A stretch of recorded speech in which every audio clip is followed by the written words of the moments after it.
Blog Talk Radio. Hello, everyone. Welcome to Laurie Smith on Blog Talk Radio. Good morning. It is 6 o'clock here in the morning, Wednesday morning, January the 5th. I'm happy to be here. This is One Child Abuse Survivor to Another. We're on for 30 minutes. It's a live internet streaming radio broadcast from blogtalkradio.com, and I'm just drinking some coffee and trying to wake up here. And, I hope, I'm glad you can be here. Appreciate everybody who's tuning into the shows. We're going to finish up looking at post-abuse vulnerabilities from Catherine Patricelli, and that's from www.mentalhealth.net. And we're going to finish that particular article up and then move on from there. But thanks, everybody, for tuning in. I really appreciate it. And I'm not a counselor or therapist. I don't hold any certificates in those areas, I'm just a survivor, and I just want to be one more voice speaking out really on behalf, of survivors who can't speak out, and just to be another voice out here to say, look, you're not alone, and there is help. There is hope. I mean, I know so many survivors, right? Myself, I've met so many survivors, and I knew so many survivors growing up. But there's so many survivors out here that I know right now who, really are out there with their hands out to me saying, come on, you can do this, and they have been the whole time, very supportive. And so, it's just nice to know that somebody cares and that you're not alone in this, which is really sad. Unfortunately, when you think about it, I thought it'd be nice if there was only one person ever abused, right? Even though it'd be a lonely road, at least you'd know that so many people have had to suffer through this stuff, right? But sadly enough, there's a lot of us out there. But the whole issue is that, so many times people think that they're really on their own and that they don't have anybody to talk to. But I know for myself that was the case, and then I started to reach out, and that was, really started to reach out about a year and a half ago. So that's why it's so important for people to realize that sometimes you have to reach out. Not, so many times in our lives people will not know what we're going through. They really won't. And we'll think, oh, surely they should be able to see, that I'm in so much pain and I'm suffering, you know what I mean? And having a hard time dealing with stuff. But a lot of times people don't recognize it. And, for whatever reason, they may just not be paying attention, or they don't, maybe not know you that well, or you may be really good at covering things up. I know that in my case, that was my case. I was able to hold down jobs, no problem. Never had any issues of, losing it at work, even with flashbacks and whatnot going on. I just maintained really quite well, and I've always been able to maintain quite well. So people just really, when I would explain my story to them and tell them about my childhood, they'd be like, oh my God, they had no idea. Well, of course not. And I don't wear a sign around my neck that says, hi, I was abused as a child. If you don't tell somebody, a lot of times we're so good at covering this stuff up. And I learned, I was groomed actually how to do that by my parents, right? As a child, right? Everything, the abuse would continue day after day, night after night, month after month, year after year. And yet we had to pull ourselves together, go to school, you know what I mean? We were told to put a face on, you know what I mean? We had to put a smile on our face, right? And so I was just trained how to do that, right? And I got extremely good at it. And so, a lot of times people don't realize that we're suffering and having issues and problems. So really it is up to us to reach out and talk to somebody, you know what I mean? And if you don't have somebody in your immediate circle, that so many times that we don't, you know what I mean? I know myself, I really don't. I have a lot of friends who live around the world, actually. Not a whole lot of friends living right where I'm at. Mainly, most of my friends live around the world, in Australia, UK, down in the States. And so, sometimes we don't have anybody in our immediate circle, right? That's why it's so important to actually reach out and talk to someone. Anyone that, who really genuinely cares. And you got to be very, very careful who you choose to let in on your stuff. And you have to know that they're trustworthy, right? Because people, everyone has the potential to hurt everyone. And so, you don't want to set yourself up for more abuse on top of more abuse, right? And if you have to, if you think counseling's the way to go, or therapy or online group support. I really liked online group support because it was my choice whether I wanted to show up there. It was online. You didn't have to give your real name. You could remain anonymous, and you could talk to people who have been, in similar situations, right? And it's kind of nice to be able to pick and choose the times, because people are busy. And for me, it was an issue. I just didn't have a whole lot of time. And so, this way I could talk to people when I had a few moments and really run through some things with people. And it was very much it was good just to have that community, just to have somewhere where I could go and talk to people who would understand what I've been through. So that's what I'm doing this show, really to encourage people just to not suffer alone and not really, not to think, oh my God, this is never going to change, and think, you have to, excuse me, you have to be responsible for your healing journey, right?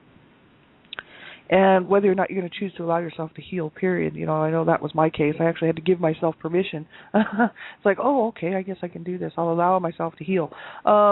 Yeah, so that's the issue. A lot of people just suffer on in this forever, and that's why I'm doing these shows. So I'm not a counselor or therapist, and I don't hold any certificates in those areas. You have to listen at your own discretion. All of my shows deal with the topic of abuse. And that's a very sensitive, touchy subject. And so if you think that the topics of abuse might bother you, you really have to listen at your own discretion. And if it makes you uncomfortable, you have to do the right thing for yourself. You make the decision whether you should listen or not. Young people under the age of 18 and younger, I really believe in protecting children's rights, so I would ask that you have permission to listen to my shows. Just have somebody who's older, an adult, who can help you make that decision, listen with you just to see if it's something that you should be listening to. And because there's a chat room present, I really believe that children have the right to be protected at all times. And so you need to have permission to listen to my shows and get the information on how to keep yourself safe. Just type into your browser online safety for children, internet safety, and whatnot. Bring up the information on how to keep yourself safe online, especially in chat room situations, right? There are a whole lot of sick people out there, and they're trying to get a hold of children so that they can, sexually use them, sexually assault them. You do not want to become a victim of a child sexual predator. That's why this is very important. It's very important to me. I'm the Canada Regional Director for Dream Catchers for Abused Children. We are working to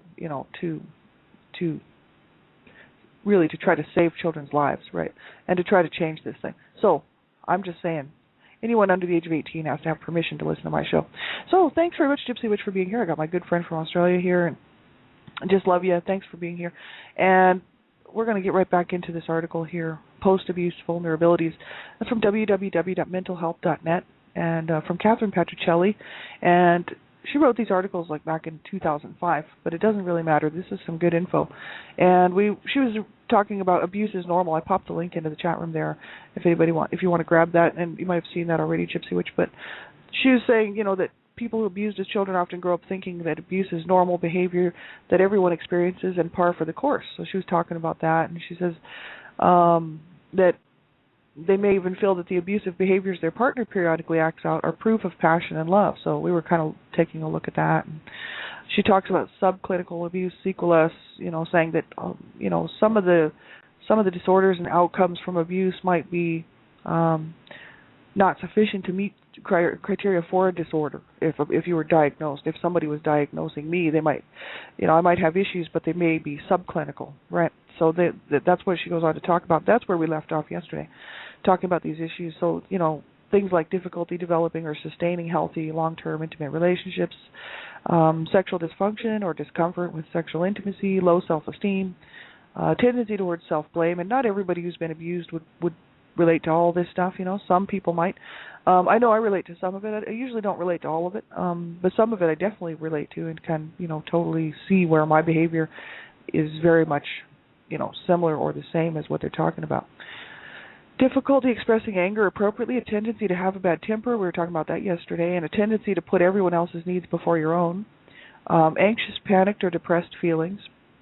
And then she goes, here's where we left off, which was suicidal thoughts, disordered eating habits, problems with alcohol and or illicit drugs, promiscuity, troubling memories about past abuse and other things here, moments of dissociation where you mentally space out for a while, she says, difficulty trusting others, chronic pain in specific parts of your body, self-inflicted harm such as cutting or burning yourself, and involvement in a relationship with an adult with someone who abuses you, as an adult with someone who abuses you, so allowing somebody to continue the abuse, right? Abused as a child, then abused as an adult, right? Well, that's what my mother did, and pretty sad, but, people do that. Abusing your own children is another issue. So not every person who's ever been abused, would say, oh, all of that relates to me, and sometimes people, who are obviously not abused would relate to some of this stuff, right? Not just because you have suicidal thoughts or disordered eating habits and things doesn't necessarily mean you've been abused, right? That's the whole issue. But this is stuff that can happen because they've done enough studies to realize that, they've done enough work on it, right? And I totally relate to a lot of this stuff. Suicidal thoughts was definitely an issue for me. And the reason being is that my whole family was suicidal, right, thoughts. And my dad was really suicidal. I mean, he would try to kill himself and try to kill us with him. Like, he would try to drive me and my sister over a cliff, in the car one time. He would take us out to the woods, and I would be thinking, oh God, he's going to kill us and leave our bodies here in the woods, or we're going to be poisoned, because he would be handing us berries, and I thought, oh my God, he's going to poison us. And I was probably about 7 years old, but I did not trust my dad, even of course, at the age of 7, because obviously, I mean, my whole entire life had been inundated with abusive behavior from this man and from my mom too, right? So, suicidal thoughts really was an option for us, right? I mean, our whole family, my mom was always talking about suicide since the day I was born. That was part of our daily topics, you know what I mean? It's like, oh, what are we going to talk about today? Oh, perhaps somebody's going to kill themselves. Okay. That's, no, there was no sitting around the table talking about life. Everybody was talking about death, right? And that's why I titled my book A Life of Death, The Redemption, because really my parents did not promote life. They promoted death, right? And so that's why two of my brothers found it very easy to pretty much take their lives, because, when you grow up hearing that stuff and suicide's an option, it's like, oh, I guess, hey, we're bummed, we're depressed. Oh, suicide. It's because our parents actually programmed us to think that way, right? And so it was not, I wasn't surprised that I had suicidal thoughts. I was so very glad I never followed through with any of them, because for many years I had so many plans, and I'm not even going to tell people what they were.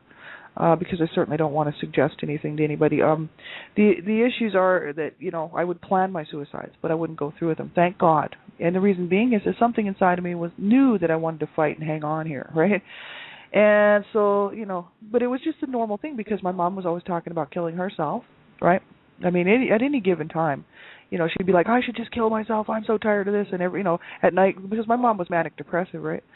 And she had a lot of problems. She was diagnosed manic depressive. Now, whether they misdiagnosed her, I don't know, but she was certainly depressed. And it's no wonder, having this horrible life. She was abused as a child and then married my dad. I mean, how much more depressing can you possibly get?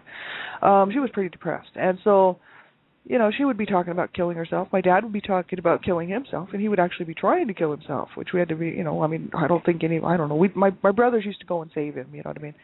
And, he never, of course, he didn't kill himself. He's 88 years old now. But the thing is he had a lot of problems when he was younger, in his 40s, and that's when I was around, was when my dad was in his 40s and 50s, and he was trying to kill himself, really, I mean, all the way through there, right? And until he hit pretty much about the age of 60, and then he stopped trying to kill himself, and was just thinking that he should die because he was miserable, you know what I mean? But my parents were always thinking about death and always talking about suicide. And so it's not a surprise to me when my brother killed himself, right? I mean, he had been trying for years, and he finally made it, right? I mean, it's not like he tried once and made it. He had tried, and he would get saved. Somebody would save him, and he'd be, like, bummed out. He'd be like, oh, man. So finally, the last time he did it, he actually made it. And, that's so sad to me, and that's probably what kind of, made it something that I would not do, is because I knew the hurt that it caused me. I knew the hurt that it caused the family, because he had killed himself, and it caused us all a lot of grief and a lot of sorrow. And because obviously his life was miserable his whole life, he was the one that my dad really picked on, because my dad really, for some reason, just really had it in for him, you know what I mean? Just hated him and treated him incredibly badly. Well, he's the one that went to school all beat up, and the nurses, noticed bruises on his face, and he was wearing a turtleneck in the middle of the summer. And they took him to the nurse, and of course the authorities were brought in because my dad had been physically beating on him and the other children too. So, and it was abuse. My brother said he was afraid to go home, and they got the authorities involved, and that's where my parents were brought up on charges. So it was my brother that, my dad associated that my brother was a narc and told on him, and so he made his life miserable after that, right?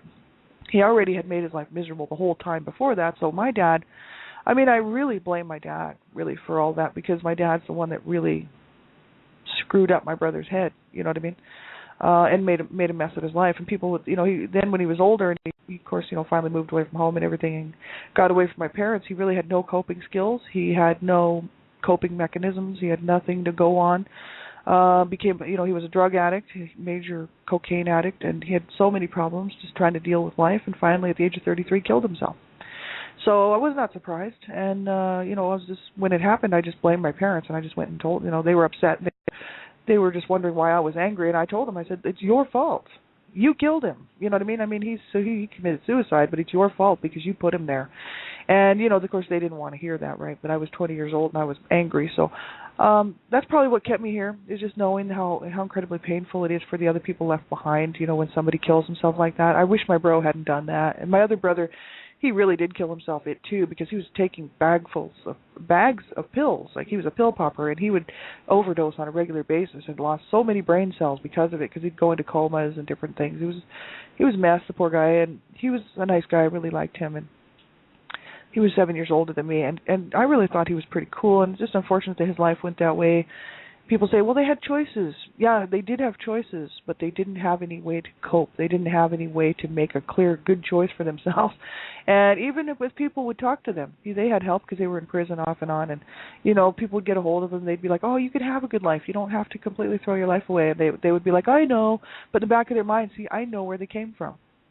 I grew up in the same home they did. And there was not an ounce or a shred of hope in that house. There was not a shred or an ounce of light or hope in that house. And my parents, there's people that would back my parents and say, "Oh, your parents were so cool, and they were just cool to be around, and your mom made cookies, and your dad was funny." And I'm thinking, you people have no clue. You absolutely have no clue what they did to their children. I do, and that's why I'm so glad I'm speaking out. Thank God, because I just couldn't go to my grave with this information. I just had to let the world know about what manipulators and abusers do to their children and then get away with. It's like, it just makes me mad. Even though my parents were brought up on charges, they still got away with it. You know what I mean? Like, my parents just beat the system, and they were allowed to destroy our lives. You know what I mean? And that's just absolutely ridiculous. But suicidal thoughts I did have until 4 years ago. A little over 4 years ago. And the reason being is because I made a commitment to myself. I sat on the couch and I was just about ready. I was thinking of suicide again, and I was thinking of, or self-injuring or whatever, and I was sitting there just really depressed, and I thought, what am I doing? I said, if I do this, my parents win this fight. And I clued in. I thought, oh my God, if I do this, all I'm doing is letting my parents win this fight.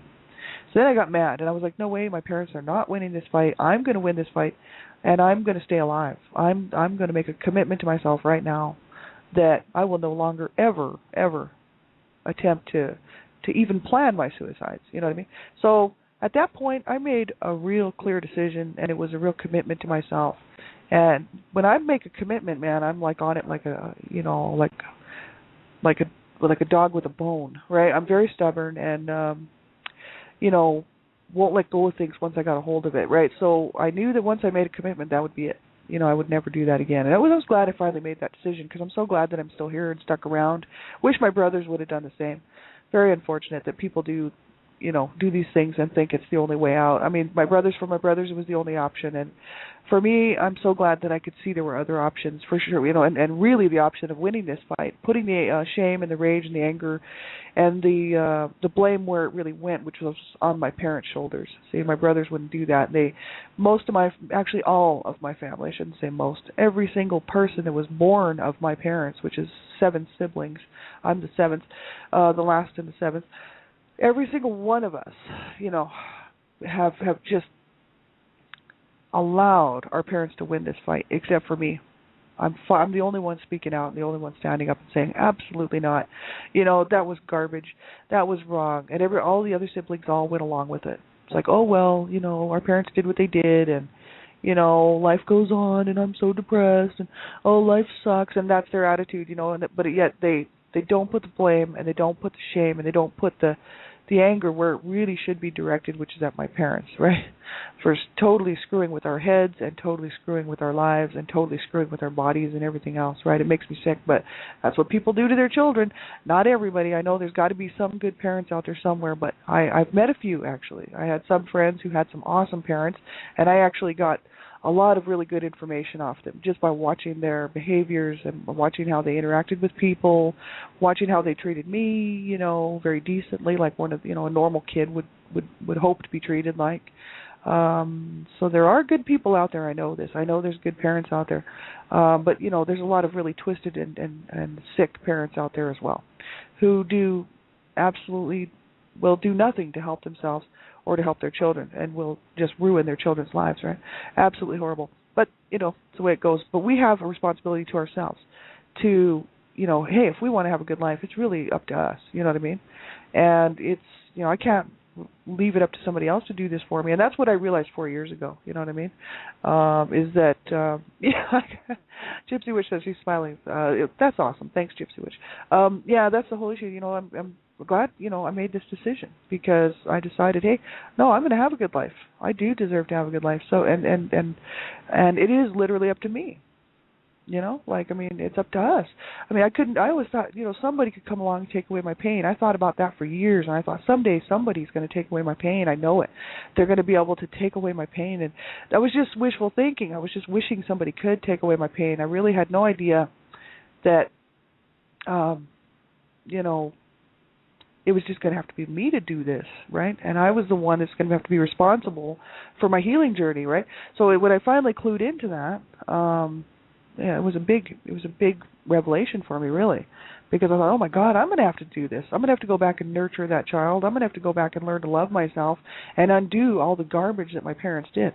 And that's, a lot of work, right? Because I've been talking year after year after year of garbage put on me by my parents. And then having to learn how to cope with, they never showed us how to cope, right? There was no coping skills built in there, you know what I mean? Because they certainly didn't tell us, they didn't really give us any good information, right? They just told us how to kill ourselves and how to hate this life and how to hurt ourselves and how to hurt other people, right? That's what we learned from our parents mainly. All of my siblings had hard times with that, and I know myself, I have as well. But once I realized it was going to be up to me, I got really busy, and I started, this was, 4 years ago, and I started to really work on it, and it has taken me this 4 years to get through a lot of this stuff, and the first couple were, just really trying to figure out the basics of the whole thing, you know what I mean? Like, I have to learn to love myself. So I'd stand in front of the mirror and I'd say, I do love myself. I really do. And then I'd see that inner child within me, and I'd be like, I love that little person inside of me who was so injured and so wounded and so angry. And she's not ugly, because I used to think, oh God, that's me, and then that's ugly, you know what I mean? Because I was just raging. And I thought, no, she's a beautiful little girl, and I did not deserve that. So I had to go through and undo all this garbage and all this damage. And I think that's really where, working through this stuff, sometimes people can do it on their own and sometimes people can't.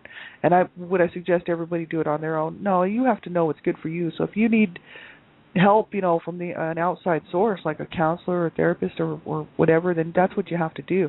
For me, I was perfectly comfortable working through it myself. I'd already been through the ringer and really felt comfortable with the fact that, hey, now I'm not going to kill myself. Now I can learn to heal, right? So once I made that decision, I really felt a lot better, and I realized I could work through this stuff. But if I was going to have, let's say, you know what I mean, that I was thinking, oh my God, I can't cope with this, I'd probably call a crisis line more than anything, you know what I mean, just to have somebody to talk to. I'm still have an issue with the idea of a counselor or therapist, right, because I really it's a trust issue, right?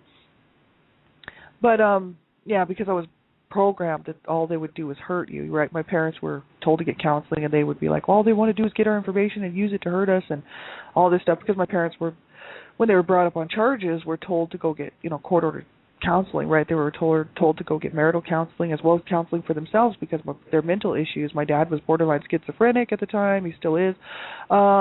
He's got so many problems, and they were both abused as children.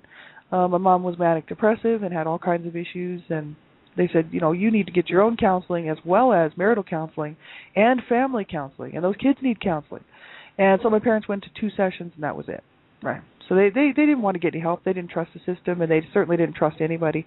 And so, they just brought us up to believe that people would just get our information and hurt us, right? They were just going to use our information and hurt us with it. So, and it's a possibility that people can do that, right? People people do hurt people and with your information. So you have to be very careful who you decide to let into your world, especially if you're suffering. Make sure that it's if somebody makes you uncomfortable, you just tell them, you're making me uncomfortable. You know what I mean? And we have to really be very proactive in our healing journey for ourselves, right? Because nobody else can really do that for us, and we have to know which direction we're going and what the end result is, right? Like sort of set our healing journey out before us and say, well, I'd like to do this, and I'd like to be able to, to work through some things, right? And actually kind of see which direction you want to go in, you know what I mean? And then don't allow people to mistreat you anymore, right? I mean, that's where I had to put my foot down. I'm like, no more, that's it, you know what I mean? I'm tired of people thinking that they should be allowed to mistreat people. It's like, no, not in my life, because I have respect for people, so they will have respect for me. I'm asking for the very same respect that I would give somebody else. And, so I'm actually set in a pretty good situation there because I don't allow people to mistreat me now, you know what I mean? As a child, there's not much we can do about that, you know what I mean? We're stuck in the homes that we're stuck in, right? So disordered eating habits, I don't know. I've always had a bit of a weight problem, and mainly it's just because I like to eat too much, and I don't like to exercise. So, but when I was younger, obviously as a teenager and whatnot, I mean, I didn't have too many problems with that. That's because I was just doing a whole lot of drugs. I wasn't eating all that much.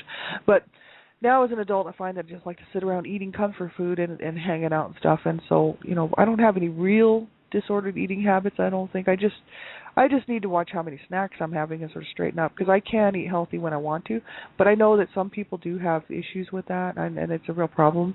Problems with alcohol and or illicit drugs. That was a problem for me until I was 21 years old. When I got to be 21, I finally quit doing drugs, quit doing alcohol was really never an issue for me. I mean, I never really cared about alcohol, still don't. But drugs were a huge issue for me, and I started doing drugs at the age of 12 and decided that I would, I hated drugs before the age of 12 just because my brothers were doing drugs.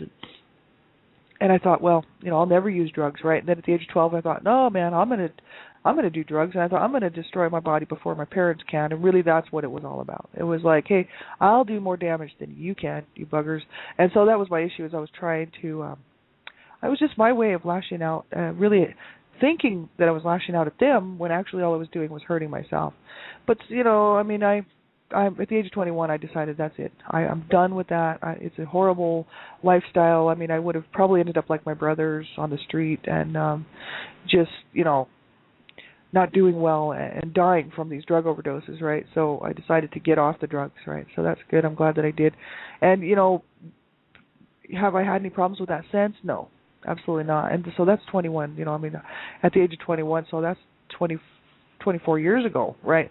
So I'm really glad that I got off of the drugs, you know what I mean, and have been able to maintain my life. The only thing that I do have is an addiction to cigarettes, right? And that's been a real nightmare for me, because even when I quit for 14 months, I was able to quit for 14 months, thought I was doing great, and then last December, a year ago, when my dad was staying with me, driving me absolutely crazy and being abusive, same old abusive self at the age of 88 or 87 years old.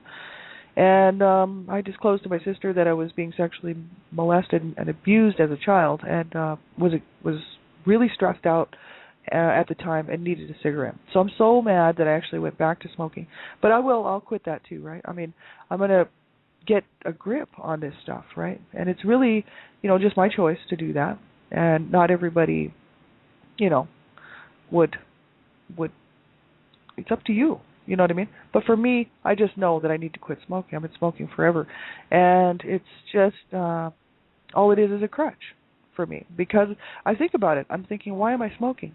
And I think about, it's like a safety blanket. It's like a security blanket for a child, right?